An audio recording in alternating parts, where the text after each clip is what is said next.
Chapter 8 ICT के उभरते रुझान के अभ्यास आज हम लोग करेंगे। देखिए पहला है एआई का पूर्ण रूप क्या है। ठीक है, तो आर्टिफिशियल इंटेलिजेंस सी। ठीक है, अब ये एआई के आविष्कारक कौन थे? तो ऑप्शन बी। आईओटी का पूरा नाम क्या है? Internet of things. Option B. अब देखिए वर्चुअल रियलिटी में क्या देखा जाता है? आभासी दुनिया। ठीक है, 3D प्रिंटिंग में क्या बनाया जाता है? तो आंसर होगा वस्तुएं।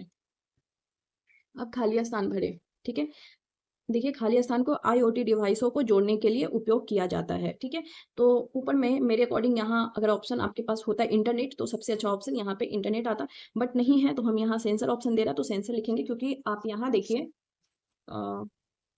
पेज नंबर 102 में देखिए आईओटी के तत्व। ठीक है, तो आईओटी के तत्व में क्या है? एक तो इलेक्ट्रॉनिक डिवाइस होना चाहिए, ठीक है, सेंसर होना चाहिए और इंटरनेट कनेक्शन होना चाहिए। ठीक है, आईओटी में इन तीन चीज का उपयोग होता है। ठीक है, इलेक्ट्रॉनिक डिवाइस जो कि आपका स्मार्टफोन हो गया, air conditioner, washing machine, refrigerator हो गया, सेंसर हो गया जैसे जिससे वो सेंस करेगा, और तीसरा हो गया इंटरनेट कनेक्शन। ठीक है, देखिए ये डिवाइस इंटरनेट से जुड़े होते हैं, मतलब जो भी इंटरनेट कनेक्शन से वो सारे डिवाइस जुड़े होते हैं ताकि वो आपस में डेटा साझा कर सके। तो वही यहाँ बोला जा रहा है को आईओटी डिवाइसों को जोड़ने के लिए उपयोग किया जाता है। ठीक है, तो यहाँ पे मेरा सेंसर आंसर होगा, जो ऑप्शन दिया है उसके अकॉर्डिंग सेंसर।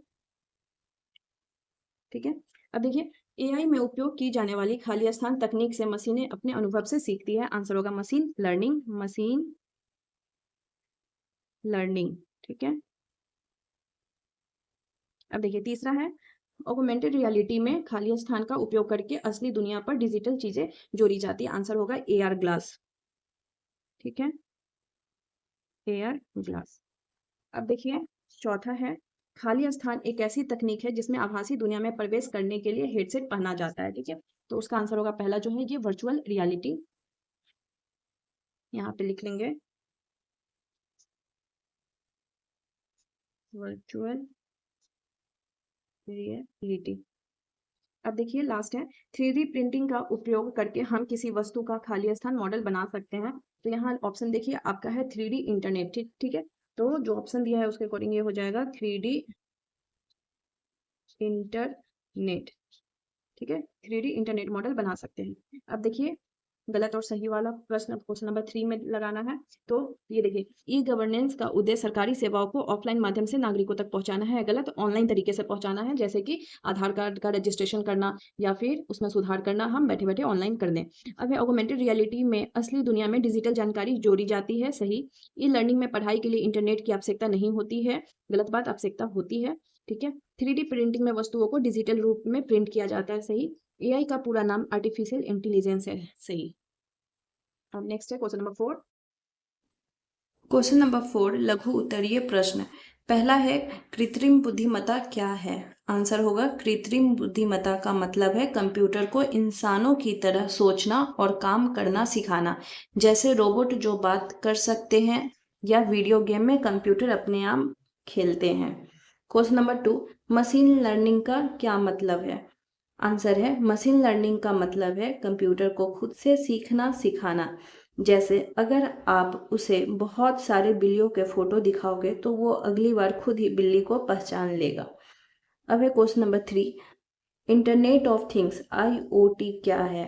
आंसर होगा इंटरनेट ऑफ थिंग्स का मतलब है हमारे आसपास की चीजें जैसे फ्रिज, टीवी या खिलौने भी इंटरनेट से जुड़ जाए और आपस में बातें कर सके। क्वेश्चन नंबर 4 आईओटी के 3 प्रमुख घटक क्या हैं? तो आंसर होगा आईओटी के 3 प्रमुख हिस्से हैं। पहला है डिवाइस, जैसे आपका स्मार्ट स्विच या घर के सेंसर। दूसरा है कनेक्टिविटी, मतलब ये चीज़ें कैसे इंटरनेट से जुड़ती हैं, जैसे वाईफाई से। तीसरा है क्लाउड प्लेटफॉर्म, बड़ा कंप्यूटर, जहां इन चीज़ों से मिली जानकारी स्टोर होती है और प्रोसेस होती है। अब क्वेश्चन नंबर 5 है आईओटी के लाभ क्या हैं?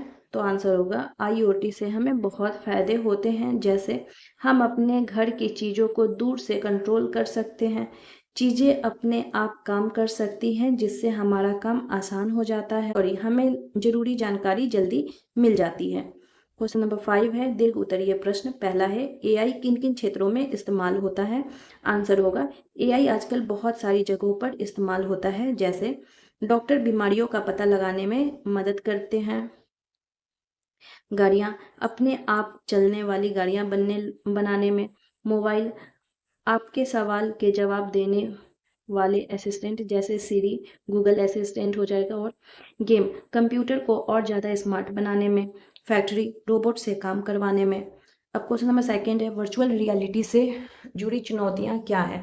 तो आंसर होगा वर्चुअल रियलिटी मतलब एक ऐसी दुनिया जो कंप्यूटर से बनी होती है और आप उसे चश्मा पहनकर देख सकते हो, जिसमें कुछ परेशानियां भी हैं, जैसे ये चश्मे अभी थोड़े महंगे हैं। दूसरा, कभी कभी इन्हें पहनने से चक्कर आ सकता है।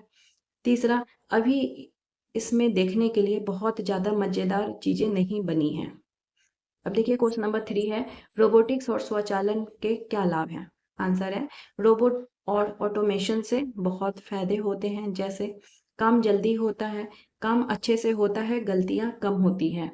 तीसरा, खतरनाक काम रोबोट कर सकते हैं, जिससे लोग सुरक्षित रहते हैं। अब क्वेश्चन नंबर 5, 3D प्रिंटिंग क्या है और इसे एडिटिव मैन्युफैक्चरिंग क्यों कहा जाता है? आंसर है 3D प्रिंटिंग एक ऐसी तकनीक है जो कंप्यूटर से डिज़ाइन देखकर प्लास्टिक या दूसरी चीज़ों से खिलौने या कोई भी चीज़ बना सकती है, परत दर परत जोड़कर। इसे एडिटिव मैन्युफैक्चरिंग इसलिए कहते हैं क्योंकि यह चीज़ों को काट कर बनाने की बजाय धीरे धीरे जोड़कर बनाती है। ठीक है। क्वेश्चन नंबर 5, 3D प्रिंटिंग से क्या लाभ है? ठीक है। 3D प्रिंटिंग किसी चीज़ का नमूना बहुत जल्दी बना सकते हैं। उसके बाद है थर्ड, ज़रूरत के हिसाब से चीज़ें बना सकते हैं, ज़्यादा चीज़ें बनाने की ज़रूरत नहीं होती। क्वेश्चन नंबर 5, 3D प्रिंटिंग के क्या लाभ हैं?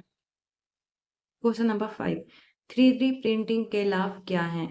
आंसर है 3D प्रिंटिंग से बहुत फ़ायदे हैं, जैसे पहला, हम जैसे चाहें वैसे डिज़ाइन की चीज़ें बना सकते हैं। दूसरा, किसी चीज़ का नमूना बहुत जल्दी बना सकते हैं। तीसरा, ज़रूरत के हिसाब से चीज़ें बना सकते हैं, ज़्यादा चीज़ें बनाने की ज़रूरत नहीं होती।